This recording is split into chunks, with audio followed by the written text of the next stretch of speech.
round two. Nikki, welcome to Know My Objection. Thank you for being here. Thanks for having me. Yeah, thanks.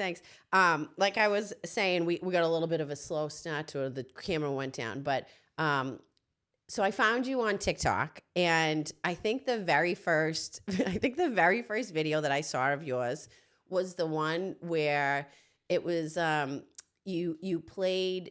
There was like a guy on it, and it was about people who say they're from Southie, but then you're like, I grew up with them in Wave, and then I was like, I love her already. She's my kind of girl. So many people who do that. Oh my God. And after that, like, so that's what like sort of caught my eye about you. And I have to tell you that what I really like about your page and sort of your content is you just come off as very authentic to me. And I think that in the worlds we live in today, that we have a lot of people who just like are not presenting their honest selves, and people are really craving that. And so, you know, no matter like kind of what you're talking about, you feel like somebody who is being like your true self. And I really respect people who are willing to, you know, put themselves out on the internet. You know, people come, you know, I'm sure you get it from both sides. People love you, people hate you, that kind of stuff. So what made you decide to, you know, because you share a lot about your recovery, you're sober. What made you decide to sort of put it all out there and start on? Are you just on TikTok, and is that where you started? Yeah, or? I kind of like, I'm on Instagram, but I don't put as much stuff on there. I'm like scared. And Facebook, I look like everything's perfect. TikTok is like, I act like nobody can see it. But honestly, I was like going through some stuff. Like I was like going through, I don't know if it was a midlife crisis or like a mental breakdown. And one day I was like, let me just put my stuff on TikTok and see what happens. And then I rolled with it, and I saw the responses that I get and like the feedback from people and how I was relatable to people. And even what you were saying, like that's such a great compliment to get. That's honestly the best thing that anybody could say to me, because I always struggle with that. And I wasn't always so comfortable sharing who I was, or I always like kept a facade. Yeah. Tried to be somebody that I wasn't. Yep. And I think a lot of people, I mean, I think people in the world generally do that, but also people who have struggled with addiction, and you have this sort of like what you want to be the forward facing version of you, and then you have what's behind. But I also think that, you know, once you get, I have sort of a similar experience in that I kind of just got to this point where I was like, you know what, I just want to put it all out there, and I just want to present who I am and talk honestly. It's been very freeing for me. And, you know, I think it's something that other women, you know, whether they're in recovery or not, can look at and say like, yeah, you don't have to, you know, we're not perfect, right? There's a lot of stuff going on behind the scenes. And so when they can see other women, you know, putting themselves out there, I think it encourages them to be authentic as well. And so when you started, so how long have you been sober? Almost 15 months. Good for you. This time. Good for you. Yeah, Good for quite you. a few rounds. Yeah. And well, and that's what I mean. We'll get into that a little bit, but you know, I think it's really even more so the fact that you have struggled on and off, you know, for a long time, and that you're able to put yourself out there. Do you find that helps you stay sober, that you sort of like have an accountability to, even those like random people online? Like I feel sometimes accountable to the people who follow me. Absolutely. Do you I don't feel want that? to let them down, and I just, I want to be like a power of example. Yeah. And so that's like those are my people. Yeah. Even though a lot of them I've never met, some of them I've talked to on the phone. It's just crazy. It's people from all over the country. They're so supportive, and like, I love them. Yeah. Well, and it's, you know, I mean, there are so many like in the online world, these like parasocial relationships. Yes. Like you have people who follow you, you talk to, you message, and it's like, I don't know who you are. I don't know what you would look like in real life. Yeah. But it is sometimes nice, because I do think that in this world that you get sometimes more positive feedback from the people who don't know you and only experiencing you online versus like in real life. Like what do you get from people like who know you in real life? Are they like, what the fuck are you doing? Oh, yes. And that's what stopped me for a long time too, because I'm like, I don't want to be cringe. And when people in real life are like, oh my God, I saw your TikTok. And I'm like, no, you did not see that, please. My boss was like, I followed you because I needed to get to 10K. And I was like, in my head, I'm like, I hope he doesn't fucking watch them. I'm like, you can follow me. Oh, sorry. I don't know. No, we can swear. Okay. We're a swearing family. Yeah. Sometimes I talk like I'm on TikTok and I'm like, I say like rugs, and I'm like, okay, I'm not. Yes. It's not. I know, and that's the other thing too. You have to decode yourself when you're on TikTok. Yeah. What you can say, So what you annoying. can't say, that kind of stuff. And so, if we go back, you grew up in the Boston area. That's Yes, right. I grew up in Weymouth. It's Okay. okay to be from Weymouth. Yeah. Well, my mom lives in Weymouth, and I love Weymouth. A lot of Southie people move to Weymouth. Yeah. Because it's just out of the city and Yeah. Well, it's even, I think it's really interesting. I am fourth generation South Boston. I'm the first one to really move out. At least, there's a couple more, but everyone has sort of scattered throughout. I mean, it's really interesting when you look at sort of like what's happened with Boston is that, there's a lot of people who have gone into the suburbs and, so it sort of trickles out this sort of, just kind of the general feeling of what it's like to grow up here. And I know I'm not supposed to ask this, but how old are you? I'm 40. Okay, 40. Yeah. So I'm 41. So we're basically the same Yeah. age. So you I assume grew up sort of in the age when, the pharmacies and, OxyContin, all that kind of stuff. So were you like right in the midst of that? Is that sort of how you started or? Yeah. I started very young, just experimenting with pills and weed and alcohol and stuff like that. I remember stealing liquor from family members and replacing it with water. But yeah, I remember the first time I did an opiate. Oh God, I hope my mom doesn't watch this. I don't want to feel bad.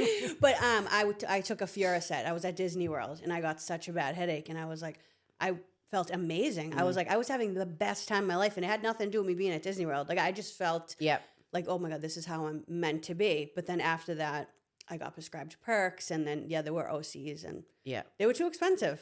So and it goes down quickly. Yeah. And do you have brothers and sisters? I have an older brother and an older sister. My brother passed away in 2020. I'm sorry to hear that. Yeah.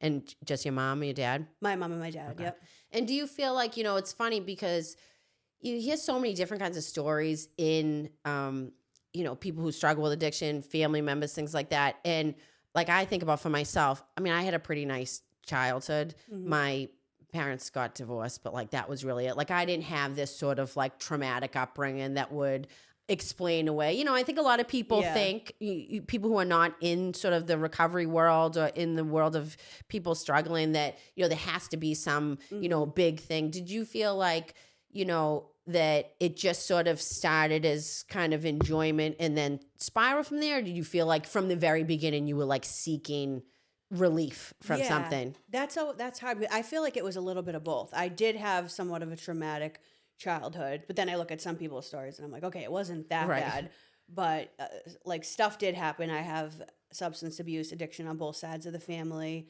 but I always felt like I had this hole inside of me. I never felt like I was okay with who I was.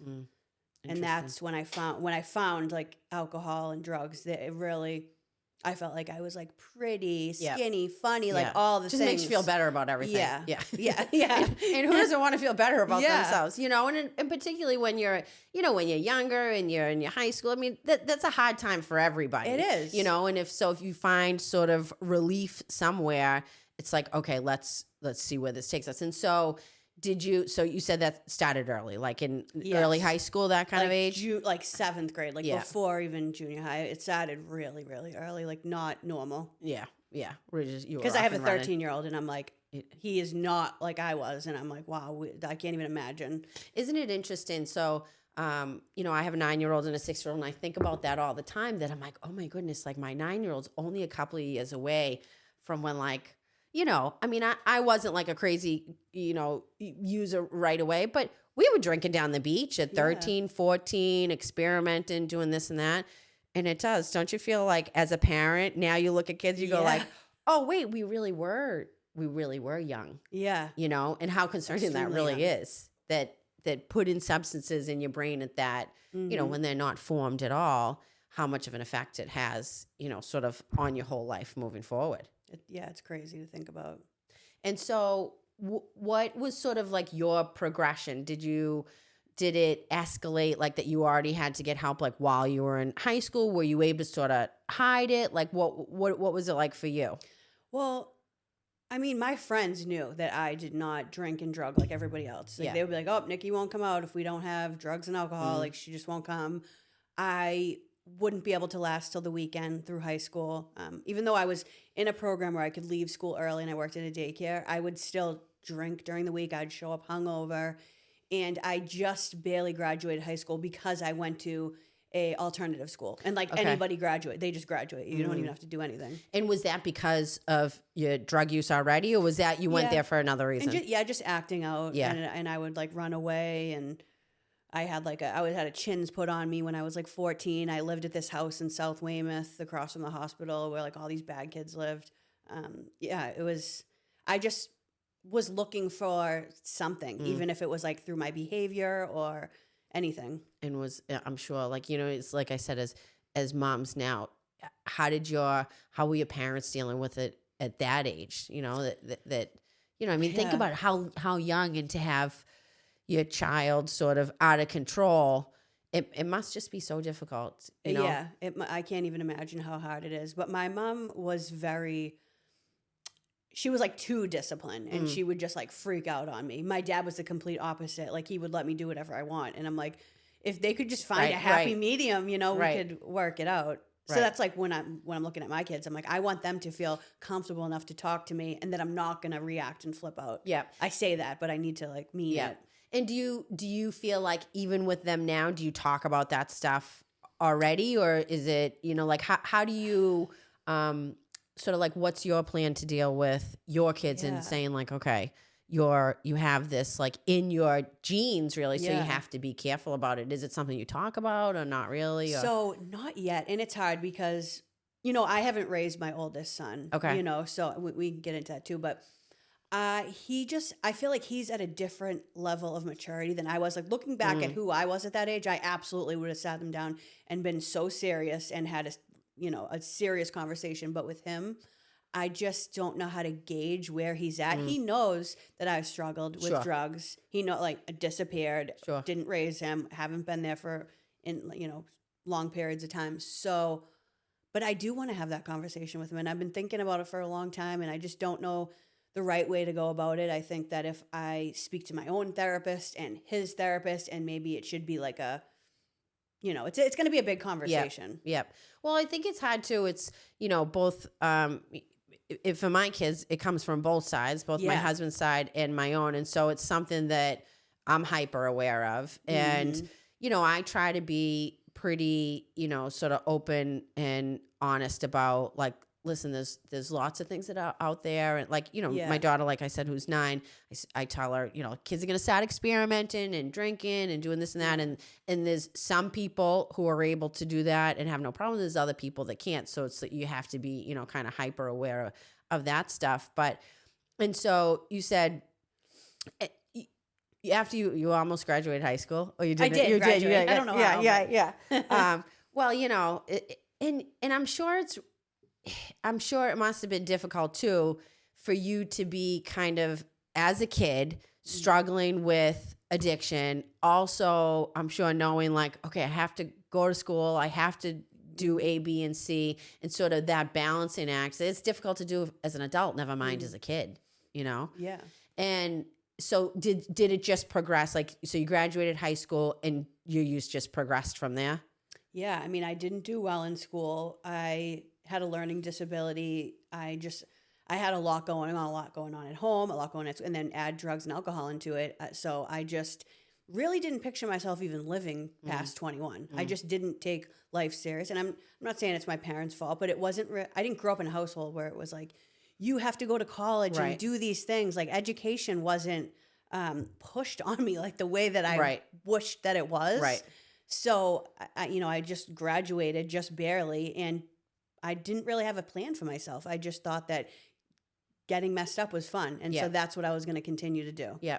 Well, and I think too, I mean, I don't know how it was for you, but I always kind of try to explain to people that there was this weird world, I feel like, in like the late 90s, early 2000s, where like, I don't want people to take this the wrong way, but it was like kind of like the cool world to be in, to be like half using, half sober, going to meetings. Everybody's like, it's like a show. People, it was like this, it was kind of like a whole scene. Like for me, at least, I got sober originally when I was 22. And I always preface that I'm not sober today. I was abstinent from everything for 14 years.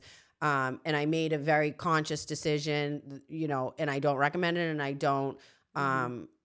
I don't talk about it because I don't want people to look at me and say, oh, she Yeah. did A, B, and C, but it is my story. And Mm-hmm. and a lot of sort of what I have today is from AA and the big book and the program. Mm-hmm. But back then, like when I was like in sort of that mix, it was there was a lot of fun to it. And I think that's that people miss that is that Yeah. there is fun at the beginning, and that's sort of what keeps you in that world. That not only is it physically making you feel better, but it's like, Mm-hmm. oh, there's it's like fast paced, there's the Yeah. back and forth, but then before you know it, it's not really fun anymore, and then you using to survive. Yeah. You're in it.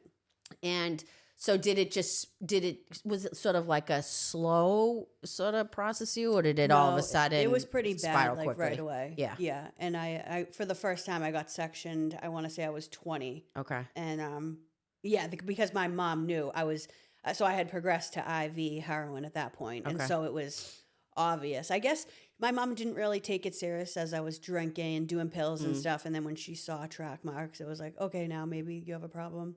So, Well, you know what I mean? Maybe like, you think, okay, they're going to grow out of it. yes. This sort of just a phase. Yeah.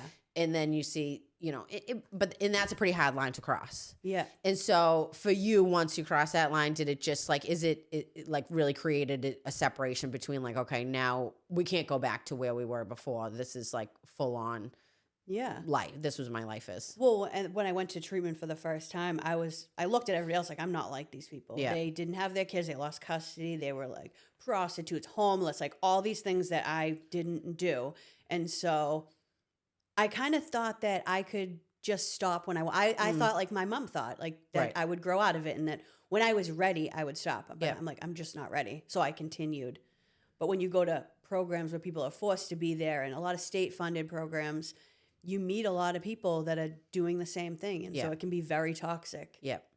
And so for people who don't know, in Massachusetts, and I'm sure it's similar in other, you were sectioned in Massachusetts. In Massachusetts, basically that means that anybody can go, not anybody, you have to be a blood relative or spouse, and can go to the court and essentially say this person is, harming themselves with substances. I'm concerned about their safety. And the cops, if the judge allows the request to send you, the police come get you, they put you into custody, and then they send you to usually not a great place, No. and it's something I think that we live in a state where I think there's a lot of help for people, but I don't know how much. Sometimes I wonder how much help a lot of these places are actually providing, at least the places where you're going in and spin drying in and out. Yeah. And is that how you felt? Like, was that your experience at varying times, or did you Yeah. feel like you received any benefit from? I mean, I probably wouldn't have been ready to like go through the big book at Yeah. that point, Yeah. but I don't feel like it was beneficial to write a goodbye letter to my drug of choice or my obituary. Right. Like that was all a Right. joke to me. Right. I feel like they could revamp their Right, programming right. a little bit. Are they still doing that? Yeah, Do I we still think write? so. Do we I still think write so. letters to? Well, and that's the hard thing is that obviously, like, it's not one size fits all, right? Yeah. Like recovery is different for everybody, Mhm. but there's not a lot of options for families who want to help their kids unless you have good insurance Yeah. or you have money to send your kids to some sort of private rehab or things like that. You're really left with the what's offered by the state, and I think the attention is good, but I'm not sure that it's always as effective as one Yeah, would hope. I always wonder like how that could be fixed, and it's tough. Well, because it's so it's such a big issue. It's not like, okay, this one little thing, if we tweak this, it'll change. But and so that was in your early 20s, was the first time, your first attempt at getting sober. Yes, somewhat of an attempt. Yeah. I remember the first time I came home from WotC and I went to esthetician school and I stayed somewhat sober. I think at the end when I was graduating, I went out for drinks with people, But that's what I thought like being sober was. I thought it was just like maybe I could drink once in a while. Right. And like not doing heroin. Yeah. And so it's I like never I could thought. kind of dabble in everything else and see Yeah. how it goes. I'm like, I'm not as bad as these other people. I can stop when I want to. And Right. I couldn't picture my life without alcohol. Yeah. And how did that go? got me here at 40. Relapsing a million times. And so how do you, like, when you look back at sort of your journey through like in and out of trying to get sober, are there things that, you kind of, things that you liked along the way, things that you didn't like? Was it always difficult? Were there times when you felt like, okay, this is really what I want, but then it didn't stick? Is there like kind of what stands out to you about sort of those early years of what you were trying to do, or I if met you a even lot of wanted to get friends. sober? I met a lot of friends, a lot of people. Yep. Just because I've been around the program world. And I had fun in treatment. I had a lot. I was able to laugh sober. I'd never done that before. Yep. So I would have so much fun. I'd go to treatment. I would somewhat be able to follow the rules. Sometimes I'd sneak a cell phone and, you know what I mean? And get, go meet a guy or get into a relationship when I wasn't supposed to. But I would do well. And then when I would leave treatment is when things would fall apart because I didn't have any discipline. I didn't want to go to meetings. If I did go to a meeting, I would just sit in the back or sit outside. I didn't like throw myself into recovery. Right. Any recovery. Right. And so, and I think that's probably what a lot of people relate with, that, when you have the structure of being, whether it's in a program or then you go to a halfway house or sober house, you sort of have, a lot of people can do well with that structure. Is that like when you have somebody looking over you, if you're going to be earned, that kind of thing. But then the real question becomes, when you go out. And so for you, was it sort of like this constant in and out, or did you have stretches of sobriety over the years? Not in the early years. No, not until I went to the Plymouth House in 2006, 17. Okay. Before that, it was every state-funded halfway house in Massachusetts, in and out of sober houses. I would have 2 months at the most. And in those 2 months, I was like eating gabapentins and doing everything. I never had any real sort of sobriety. Yep. But it's weird. Like I would go to these programs and they didn't really push meetings on people. In fact, if the house was in trouble, they would shut the whole house down and say that we couldn't go to a meeting. Interesting. So it was weird. Well, and it's funny when you talk about, you mentioned gabapentin, which to me, it's really interesting. I mean, even still, I know it gets prescribed a lot, even still. And it's almost like there's this whole sort of like subculture to, people who are using, people who are sober, people are half sober, that kind of thing. And that there's almost like one foot in the door, one foot out. You know what I mean? Like, okay, I'm trying to be sober, but I still need a little bit of something to, give me a little bit of energy, or wake up in the morning. Gabapentin is, for people who don't know, often prescribed for like arthritis and people who have like, kind of neurodegenerative stuff like pain, that kind of thing. And I think it's a very effective medication if you're supposed to take it. Yeah. And so you mentioned that eventually you went to the Plymouth House, or maybe we should back up a little bit. Yeah. So the Plymouth House was 2017.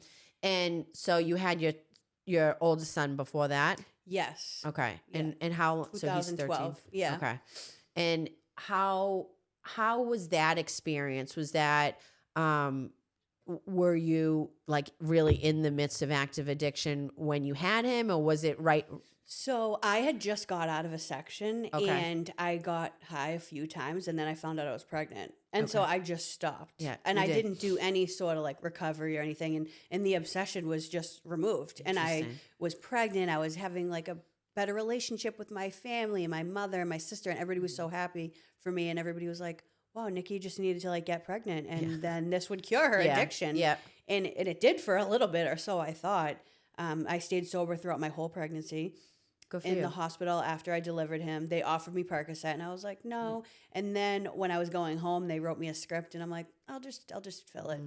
And then I needed to, clean bottles and do some stuff. And I'm like, let me just take one. Yep. And, That was set it. off the allergy. And it didn't happen right away. It took me another 2 months to go. I went out one night, I had a drink and it was me and my son's father. We were at a restaurant and I had a drink and then I was like, I'll have another drink. And then, the thoughts just started going, and I'm like, well, I've already been taking perks. I'm drinking. Might as well I'll just get high tonight is what I thought. And then I won't do it tomorrow. Yeah.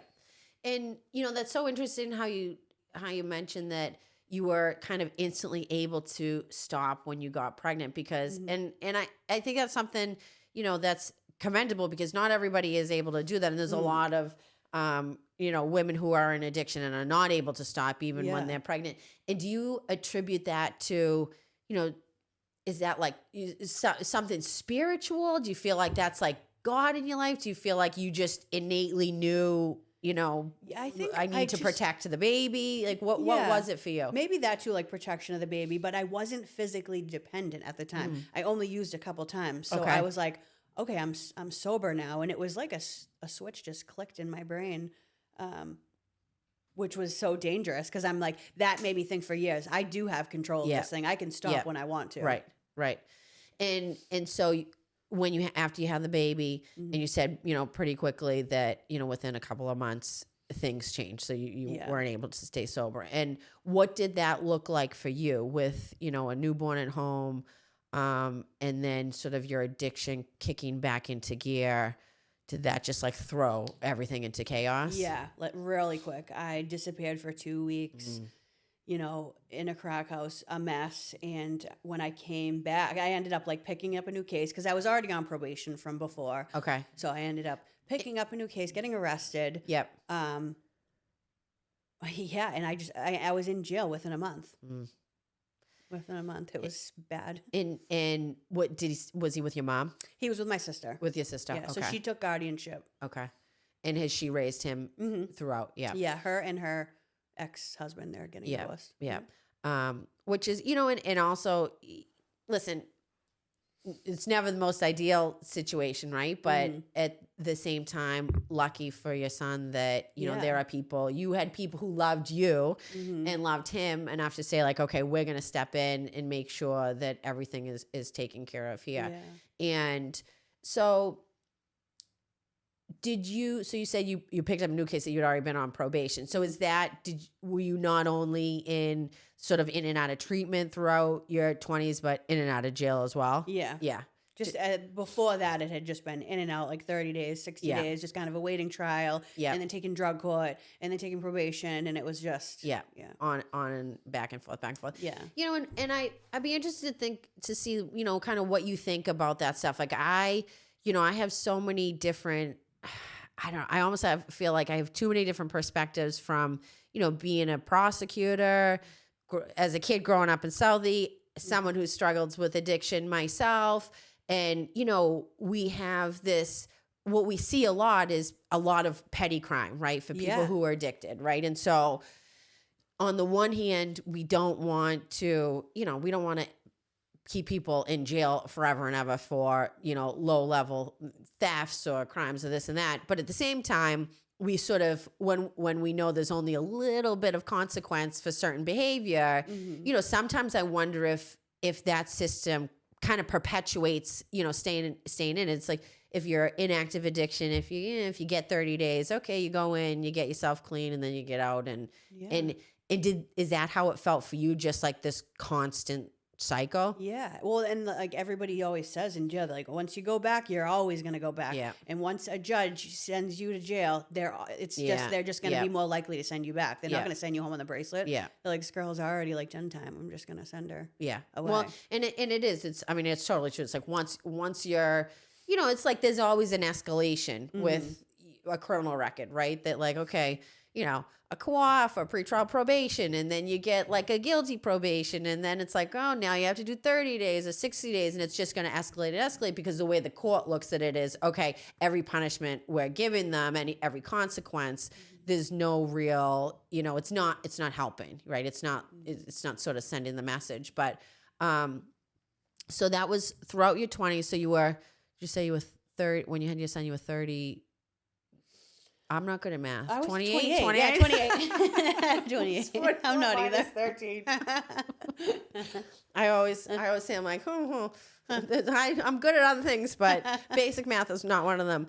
And did you, how did that feel for you? Like once you had a child, and then did it sort of change your mindset, or was it like nothing matters? I'm just back out there, even if I have a No, baby now. it did. And I remember the last time I was sentenced, knowing that I had a 2-month-old baby at home, and I just had like tons of pictures of him, and I would just look at his pictures and cry.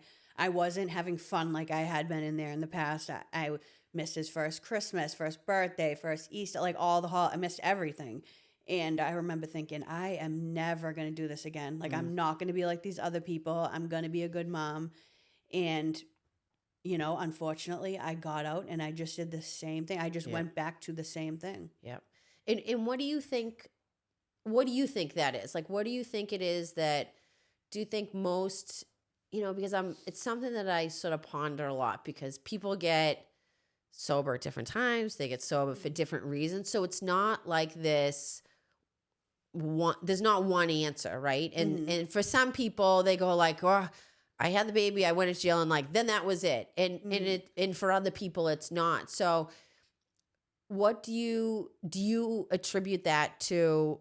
Because you consider it a disease and it's just so pervasive that even though, you're looking at pictures of your son and you're missing all these things and you're in jail, that still when you go back out, when you're released, the first option is like, okay, I can go this way, I can go left, or I can go right. And I know I should go left, but like right is very attractive. And then, it's just like this lack of. Well, I just wasn't willing to do any work on myself. I just thought that I still had a hold on this thing. Yep. And then you get to the point where you've done so much damage that I'm like, he's better off without me. Right. I'm like, he's with my family. I can go see him when I want. And I'm like, maybe he should just not even know that I exist. I got to a really dark place where I was like, I didn't deserve to be a mother. Right. And that's what I told myself. Well, I'm sure it's, it's because we all have that, I shouldn't say that, because I don't think everybody automatically gets that sort of, innate once you're pregnant, once you have a child. But I'm sure that, with all that comes, the guilt, the shame. And then, like you said, telling yourself, listen, he's just better off not even being around me. And is that sort of what like kind of guided you through the next couple of years? Like, you just told yourself, he's better off. He's safe. He's with my sister. He has people who love him. I'm just going to do what I'm going to do. Yeah. I didn't even want to like live at that point. I kind of was just like, I wasn't trying to overdose, but I really didn't care if it happened. Yeah. I wasn't trying to be safe. I would tell people, if I go out, just leave me. Like, don't use Narcan on me. I just was just so caught up in this, running the streets, getting into relationships with people that were even worse than I was, and just getting lost in that. And I didn't see any way out of it. I had missed a whole point in my life where I could have been successful. I could have had an education. I could have done all these things, and I'm like, it's too late. Yeah. And I think a lot of people get to that point where they feel like it is too late. I think that applies across whether it's addiction or anything else. There's a lot of times people, just as you go through life, you go, oh, I wish I did this, I wish I did that. And people convince themselves that, well, my time has passed. And so I had the opportunity to, be sober. I had the opportunity to, take this job, and now it's gone. And so I'm just going to sort of, because it's easy. Right. It's easier to feel bad for ourselves sometimes and say like, kind of, well, that ship has sailed. And so I'll just stay where I am. And were you, when were you always in Massachusetts? Well, I went up to Portland, Maine. Okay. That was after. Yeah. At this point, I was just Yeah. So when you were using, you were like in the greater Boston area. Yeah. And so did that just sort of continue until then you went to the Plymouth House in 2017? Yeah. Okay. I was with my son's father at that time. He had gone to jail, and I was like, I have to go to treatment. I can't be out here by myself as a female on the street. Bad things happen. It's not.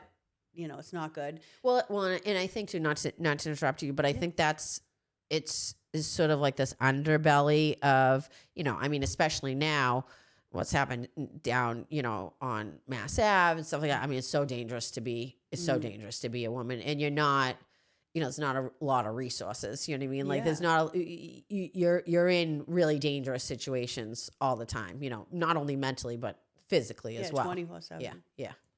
So you're sort of in this heightened state of, fear really. And at the same time, you're there because, you're around, those kinds of people because they have what you need, right? Yeah. So you need to be there.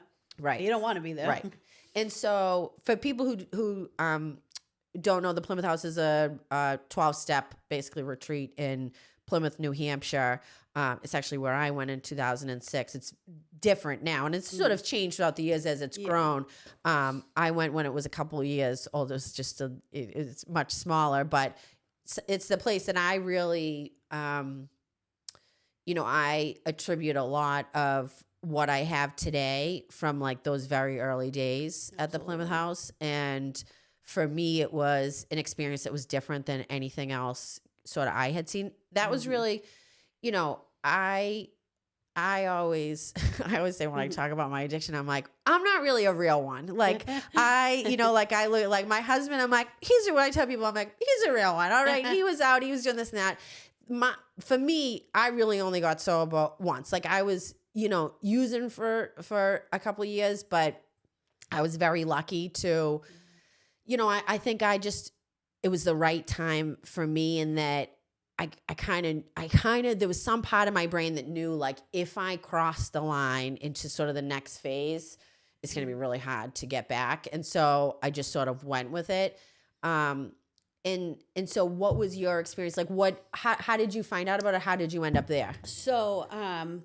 So yeah, I went to detox. I had a friend tell me a couple months earlier, reached out to me and was just like, if you ever actually want real help, I will help you. He's like, you're just kind of a joke and you take pictures and post them on Facebook. Like you're this like great mother, but we know that that's not the truth. Right. So if you ever want real recovery, because he knew I was in another halfway house, just posting pictures of myself going to meetings, like sober's better. I was such a clown. Right. I was such a clown. Right. And so when I went to detox, I called him and I was like, I'm ready. Because he had gone there. So, and sometimes you need that, you need the people who are around you who are going to say like, I know what's up. Yeah. Like I can see it. You could tell yourself A, B, C, and D. You could tell yourself you're doing the right thing. You can tell yourself, you're a great mom, this and that. But like, you're not doing what, to your full potential. It was the first time someone was ever real with me. Because really? Everywhere else I had been, people were like, no, you're a great mom. Right. Really? You're doing great. You just got to try hard. I needed someone to be like, no, you're not a good mom. You're being a piece of shit. That's really interesting that you say that too, because I think that sometimes,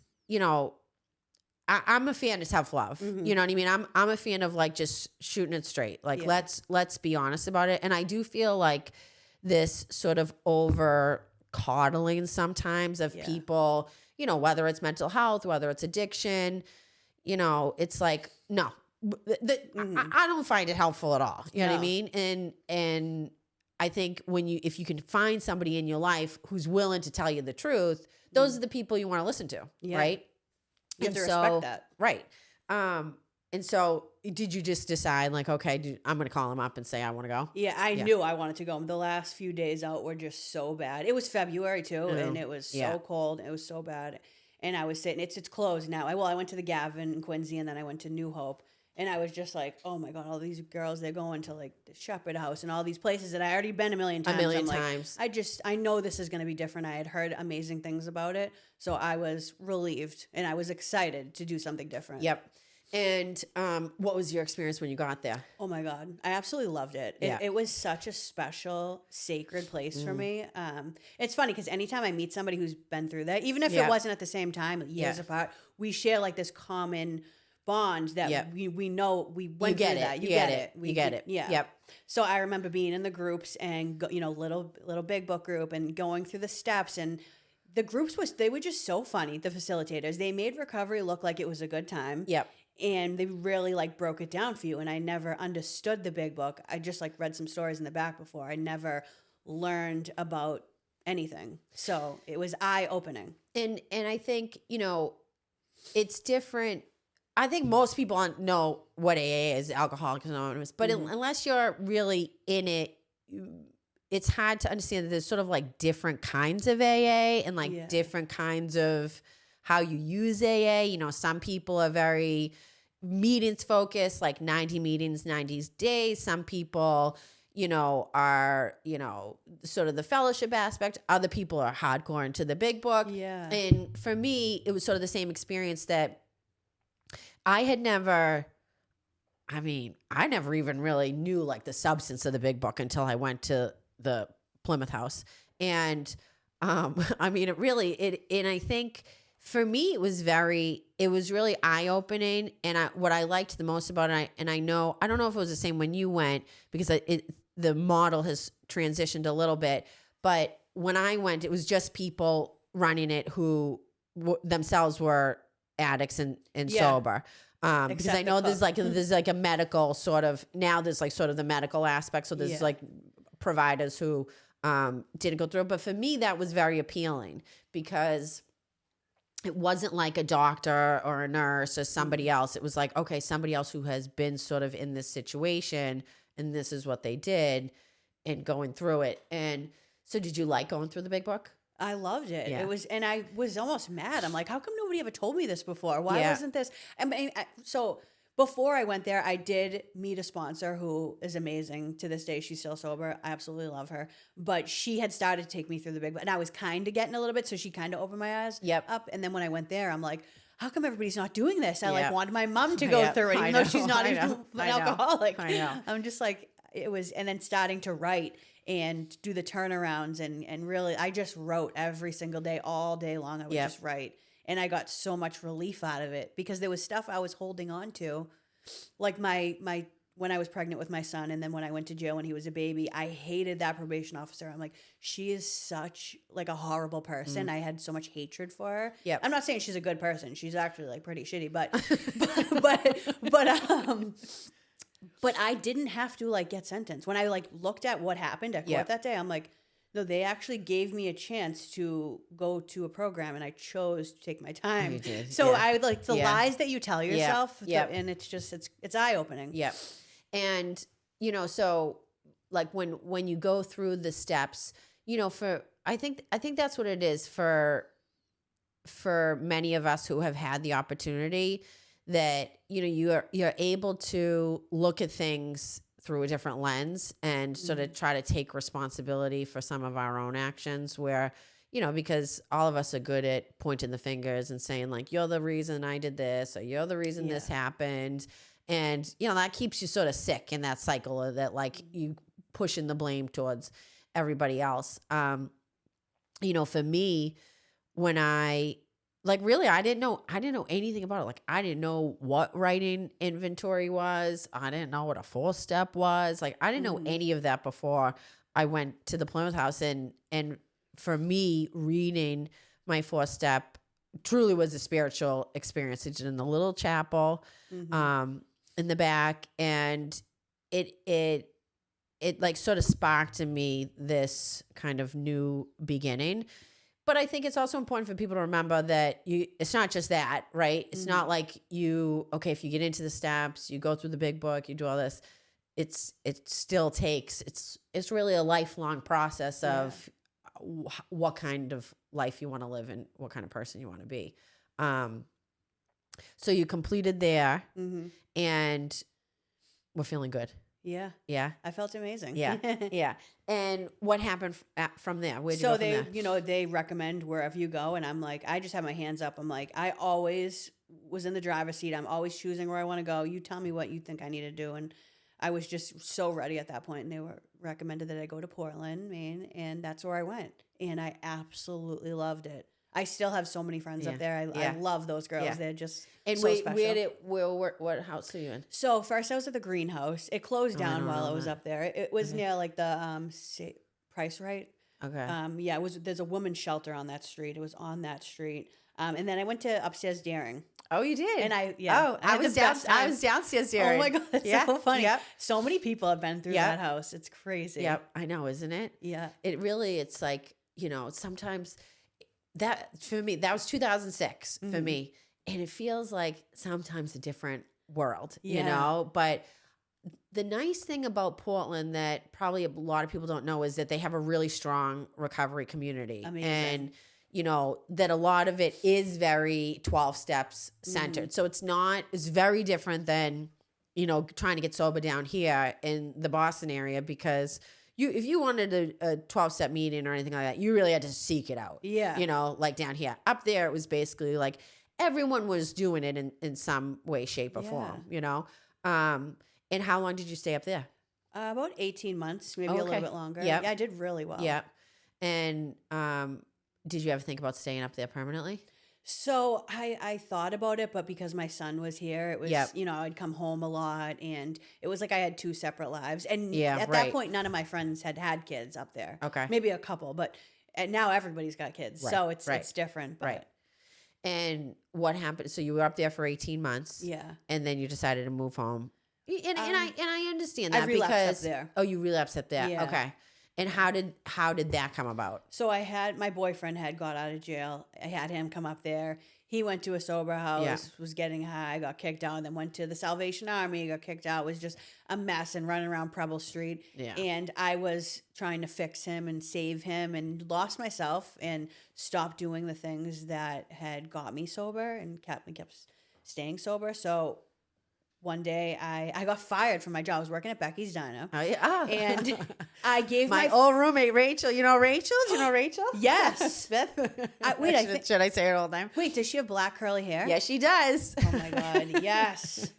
Shout out to Rachel. So Rachel and Nicole, it's so funny because we were all very different. Still, my best friend Nicole, to this day, she lives up in Maine still, but it was the three of us. We moved out after the Dearn Street house, and that's so funny. It's like Becky's. I haven't heard that in forever. Oh my God. So you're a Yeah. waitress in there? Yeah. Okay. Making good money. They make good money. Yeah, there. yeah. Well, in the It's like a gold in the mine. in Portland, in the old port, it's nice too. Yeah. It's it's like sort of a little gem. There's a lot of tourists and people coming. So it's happen up there. Yeah. It's It's a fun city. yeah.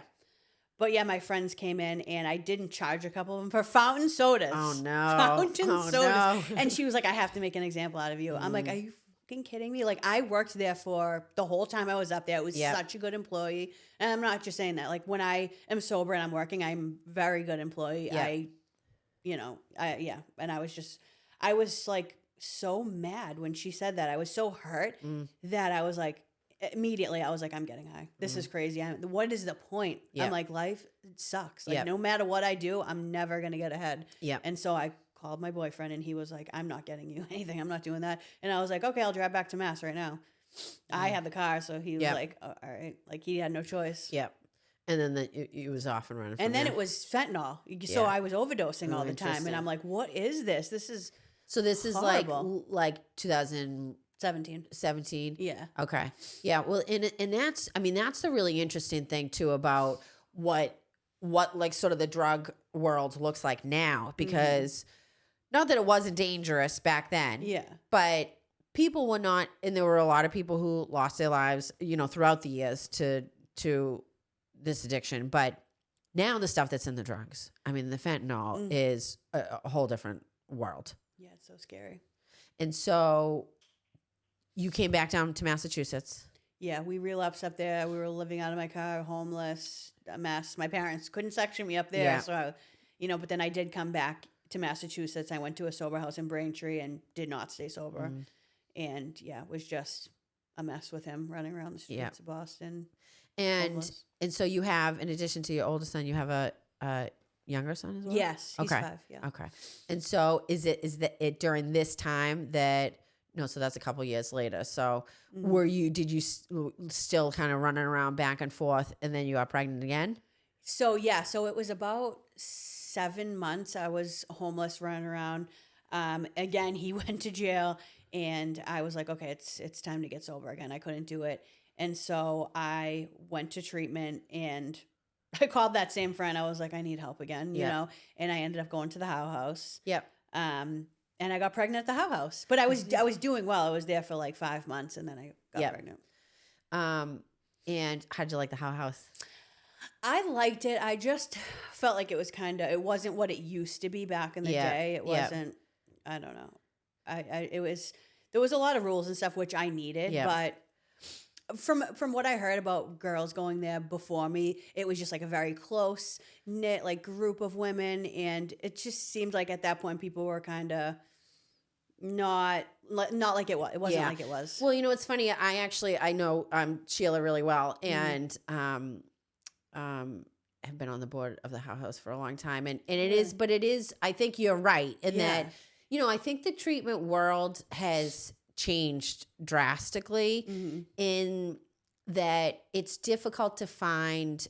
It's difficult to find like even an old school kind of Plymouth House, like and this is not a knock on anything. It's just, I think the reality that like things have changed a little bit, there's a lot of kind of rules and regulations that even the state of Massachusetts wants to put on, anybody who's running a sober house or things like this, that, a lot of places now you don't get funding unless you accept, people who are on medication, and not everybody who's running a sober house wants to, kind of have that sort of environment. And so I think originally you got a lot of people from the Plymouth House. So you had a lot of people in both houses. There were two back in the day who were really like into the steps. And I wonder if you see that like some of that there was almost like a resurgence of the steps in like the early mid 2000s where people really into like kind of discovering like we did, like, oh, look, the big book, the steps, like this is a different kind of recovery. And that seems to have kind of gone away a little bit. Like it's sort of the vibe I get. Is that, am I on? Yeah. Well, that too. And I feel like people just kind of went there and then stayed sober, have done amazing things, but kind of went on with their lives. Right. So we would have inventory. Like I loved everything that they did. And I wish more houses would do that, have inventory groups, and that Sheila had to approve your sponsor. And I had an amazing sponsor, and it was a great location. LRG was my home group. It was like, it was perfect. Yep. But I just felt the same people would come and do inventory groups, and I just wish it was more of a community like it was back in the day. Yep. And I do. I think that not that I'm in it anymore, but I do feel that I don't know. There was like a special sauce that was there for a while that almost needs. I feel like there's a little bit of that missing in some of it, but. And so you had your younger son while you were at the How House? No, so I got pregnant, and then I was there for 6 months, and my boyfriend had been in another program and relapsed, and they didn't want me to talk to him, and so I was like, I'm going to leave, Yep. And I went to another sober house right across from Dorchester Courthouse. I forget the name of it. It's pretty gross. Rats everywhere. But I went there, and I was like, 8 months pregnant, and my mother was like, you can just come home. Yeah. And that was 2018. That was 2019. 19. Yeah. Okay. And what happened after that? And then my son's father died that month that I went home. He died like a few weeks later. Oh, I'm sorry to hear about that. Yeah. So it was right after you. Before. It was like 3 months before he was born. Yeah. And how did? I mean, that must have been. So you're sober, and you stayed sober throughout your pregnancy the second time as well. I was like involved in AA. I was sponsoring people, going to meetings, going on commitments. I was so in it. And had he been sober at all or no? When I got pregnant, he was sober for like 5 months, which was crazy for him because he was never sober. He was very much into like going to prison, running the streets. He didn't know any other way. In and out. And so that must have been really hard for you while you were pregnant. Well, and then I feel like I was so busy that I didn't really have time to be. I was more mad. I was like, wow. Angry. I'm like, what a fucking asshole. You're just about to have a baby. Yeah. Like I never should have allowed this to even happen. Yeah. So it was just easier for me to just be mad at him. Yeah. But I would go on commitments. I'd go to meetings and I would talk about it. And everybody was so supportive that the love that I was getting from everybody and the support was kind of what carried me through. Yeah. Like kind of replaced in a way, obviously this anger and sadness and whatnot, but you had kind of a cocoon around you to protect you from it a little bit. Exactly. And so you moved home once you were at sort of the end of your pregnancy, and because I'm sure your mom was like, I don't, she's pregnant, she's sober, she's doing well. Yeah. I don't want her in some random. Yeah. And then thinking I just lost him. My parents were horrified. They felt so bad. This was actually 2020. Okay. I'm a year behind because that's when COVID happened. Like right before I had my son, it was like a week before. So I had him in full on COVID. And that was tough. That was crazy. The hospital was like shut down. It was just me and my mom that I was could be going to say, there. so anybody come in with you? Luckily, she was able to be there because I've heard stories of people that could not have their partners or anyone be there, and I can't even imagine going through that. Yeah. Especially with what I was already going through. Right. And so you had him, and then you were living at home, and somewhere along the line, you didn't stay sober. Yeah, and then my brother passed away. That was few months later. 2020? Yes, like 6 months later. So that's a lot. So it was a hard, yeah. So it's you lose your son's father, and then you move home. The whole world shuts down. Then you lose your brother. I mean, that's a lot. Yeah, that's a lot in a short amount of time. Yeah, more than I could handle. Yeah. And you feel like that sort of was the kind of what brought you back out. Yeah, and I had been so out of the loop for so long. Even when I was using, my boyfriend's the one that got all the drugs and made the phone calls. I didn't deal with any of that. And so I had to go looking for it. But I'm like, I just want to get high right now. I just need some sort of relief. This is too much for me. And so I had to make phone calls. I had to really look for it and like drive down to Boston. And like I always thought, oh, it'll just be today. And it never is, and then it just spiraled out of control. Yeah. And so what brought you to where you are today? So you said you've been sober for 15 months now. Yeah. And do you is it something that you're like in the front of your mind all the time, or is it not something that you think about that like you've kind of done this a couple of times? Like do you worry about that, or is it just you focus on like where you are in life right now and you feel in a good place now? Yeah, it definitely messes with me because I'm like, I have struggled more than the average person. I've really. That's a long time you've been struggling, and you're still here. So listen, but I truly, especially with all the stuff that's out there now, I'm sure all the places you are in, situations you get. If you're still here, there's a reason you're still here, right? And so if somebody's looking out for you somewhere and giving you the opportunities to, prioritize yourself and take care of yourself and be the best version of you. And so, even though it has taken you, through this kind of journey over the last 2 decades, you're still, you're still trying. Yeah. And that's, I feel blessed to be given opportunities, right. Like I'm a scholarship recipient. I'm so blessed with all the chances that I've gotten and the people that just keep believing in me. Yep. But what really, I think, keeps me sober is knowing how bad it was this last time, even though I had my own apartment. I had everything that I needed, but just being so broken inside. And every day I was using, I'm like, I cannot wait to be sober. It's all I could think about was like, I don't like. Right. Like was it the first time you like really wanted it? No, I just, once you go through like the work, it's never the same again. You can't, like, I just couldn't be doing drugs and, I had my son with me, and I would convince myself that it wasn't as bad because we were still going places and vacations and like having fun. But I'm like, this is not normal. I just felt gross. Yep. So at this point you were a single mom basically, and you had your own apartment with him? Yeah, with my boyfriend. And okay. Yeah. Yep. And so did it, when you say like this was the worst, this was kind of the worst that it got, like out of all of sort of the experience that you have, you feel like this kind of last run before you got sober was sort of the lowest you've been? Yeah, it was the most sad and broken I've ever felt. And knowing that I've already lost a kid. And I just kept thinking, I am going to lose Connell. If I lose him, there's nobody to take him. I don't have, my sister can't stay. Like, I'm not okay. I've always said, if I have another kid and I lose them, I don't deserve, like, I should just be sterilized because I just cannot keep doing this, like, to myself and to my family. And so DCF I had a 51A filed on me. Okay. So that's what I wanted to get sober. I kept detoxing at home, trying to detox at home. But I didn't want to tell anybody. It was embarrassing. I was scared. So did people think you were sober? Some people knew. You could tell by like, I mean, I kind of people cleaned up knew what was up, but like didn't think you were like out. Yeah, they didn't really. Which is even more difficult too. Like you're like, okay, I'm trying to present like I'm sober. I've got my son. I don't want anybody to come take him. That kind of. So like that's a whole other layer of trying to pretend that everything's okay. Yeah, like I went on a bachelorette trip with my girls from Maine, and we were in P-Town, and I had money, and I somehow managed to make the drugs last the whole time I was there, but I mean, they knew something was up, but Yeah. I was sort of keeping up with appearances and making things seem like.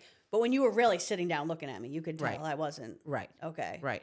And so what was there, like, what was it that sort of prompted you getting back into to recovery this time? So so the 51A was filed on me because I was trying to do an at-home detox, which I don't recommend to anybody. Yeah. Yeah. And I didn't show up, and so he called, and I went to detox the next day. Yeah. I went out to Worcester and had a horrible experience, the worst detox I've ever been to. Really? I think it's the press pill. I had a seizure, and I ended up at UMass Worcester. Okay. And I think it's like the press pills and just whatever is in them. Yep. It was a traumatic experience. Well, that's what I mean. That's my understanding now of like everything that's out there now is that it is hard. Everything is what detoxing is worse than it ever was 10 times because worse. there's like everything in everything. So Yeah. it's not like if it's Coke, it's not just Coke, it's the fentanyl and then this and that. So it's like there's almost like different kinds of detoxing because there's like drugs within the drugs. Yeah, back in the day, I could detox 3 days, and Yeah, I and could you'd get be through done. the detox. It wasn't even Yeah. bad. It was the mental obsession Yeah. after. But Yeah. now it's like you're not okay for like a month. Right. I didn't even know who I was. I thought I was in a dream. I was so confused. I couldn't figure out how to get to my son's daycare. I'm like, I shouldn't be even driving him. I don't even know what's going on right Yeah. now. I was Yeah. and I was scared. Like, am I Yeah. never going to be the same again? I don't know what happened to me. My best friend's a nurse, and she was like, even asking people because she's like, I've never seen her like this. Interesting. Yeah. And so you went to detox in Worcester, and then was it just like your mindset shifted? Like I'm not doing this anymore. Yeah, I had signed up for a PHP before I went to detox because Okay. I was like, in my mind, I'm like, I'll just go there and I'll do the at-home detox. Like, Yep. I'm thinking that that's going to work. Yep. And I went there for my first day and I was so messed up. And they were like, listen, Yeah. you can't be here. They're like, come back. Thanks for trying, Yeah. but They're like, listen, go to detox and you can come back. Yeah. So I did that. So once I came home from detox and I waited till like my head cleared a little bit. Yep. I was too scared to even go out of the house. So I Yep. wasn't relapsed and I thought I was gone forever. So I stayed sober, but then I went to the PHP and and what's for people who don't know, what's a PHP? yeah, so it's a partial hospitalization program. Okay. And then there's different levels like IOP and Yep. intensive outpatient. And what did that look like for you? So you were there some part of the day. Yeah, so I was there pretty much full time. It was 9 to 3. I want to say it was 9 to 3 or maybe 2:30. I forget. But yeah, and it's just groups all Yep. day, 45-minute groups, or they'll have big book group or, alumni speakers come in. Yep. Then there's like a break at lunch. There's breaks in between and you do your writing while you're there. So I started writing another fourth step. Yep. I didn't finish it, but Yeah. At all. I had written Yeah. so many. You know what I'm saying? I I do know. a 10-step inventory in my head. I know. I mean, it's funny because even for me, I've always thought, and again, people have different perspectives on like what the point of it is. I always kind of thought about writing inventory that it was like, for me, that eventually was supposed to like kind of shift. You're supposed to get to the point where you're doing it almost in your head. Like Yeah. you're recognizing it in real time that like, okay, this is what's really happening. This is where I need to take responsibility, that kind of stuff. But, but at the same time, I know that, there is something like in the brain chemistry when we put pen to paper and write things down, that it has sort of like a different impact on how we retain it, how we see it. So now in your sort of sobriety now, do you feel like it's one way or the other? You've kind of taken a little bit of everything you've learned. Yeah, and they've always said let's not buffet style. Like Yeah. you got to do everything. And Yeah. and now with like all the relapses that I've had, all the people that I've seen pass away, I'm like, you know what? I'm gonna take what works for me and what doesn't. Yeah. I'm not this meat and maker every day. Yeah. And if somebody asks me to share, I'll come share. I would like to be able to get to a women's meeting once in a while. Yeah. With my schedule, like it's kind of hard. I don't work very close to where I live. But my recovery is just being a good person, Yeah. being a good mom, being a good friend, being a good daughter, and showing up for people, not being a scumbag, and giving myself grace. Because in the past, I just, the 12 steps at Plymouth House was great, but I almost felt like I had to be perfect. Yeah. And I couldn't do anything dishonest, and that would set off the allergy, and I would spiral. Yeah. Well, I think that I think that I mean, there's so much, it's such a complicated topic, sort of AA and the steps and all that kind of stuff, because I do think there is some aspect of it that is like so regimented sometimes, and some people do it that it can turn you away a little bit, that like, because you feel like perfection is the only way to like maintain sobriety. And that's just from my perspective, it's just not a realistic, expectation that like we're all living life and none of us are perfect and we're human beings, and human beings, you know what I mean, are by definition, have fault. Right. So, you might correct me if I'm wrong, but now you work in the treatment world? Yes. Okay. And how do you find, because for me, what has always kind of like remained at the forefront and what I felt like I really took from the program was this idea of like service to others and helping others. And it's something that even if you're not in the recovery world, I think that if you kind of go through life trying to be helpful to other people, and if you see somebody in need, like to step up, I feel like that, when we help other people, it makes us feel better about ourselves. And then it's just like the cycle of like wanting to keep doing that. And are you enjoying what you're doing now? Yeah, I love it. And it's like once you're doing stuff for other people, you're not always thinking about yourself, because that's my problem, is I've always been a victim. But with my job, I've opened my eyes to there's multiple pathways to recovery. And so I just meet people where they're at. Some people are very closed off to AA. Yep. And I'm like, oh, wait, there's smart recovery. Who am I to say that that's not the way to do it? You have to do it this way because this way worked for me. Right. So I think it's good that I have this experience now where I'm like, I accept anybody's way of recovery as long as you're doing better than you were. Yeah. How can you not respect that? Right.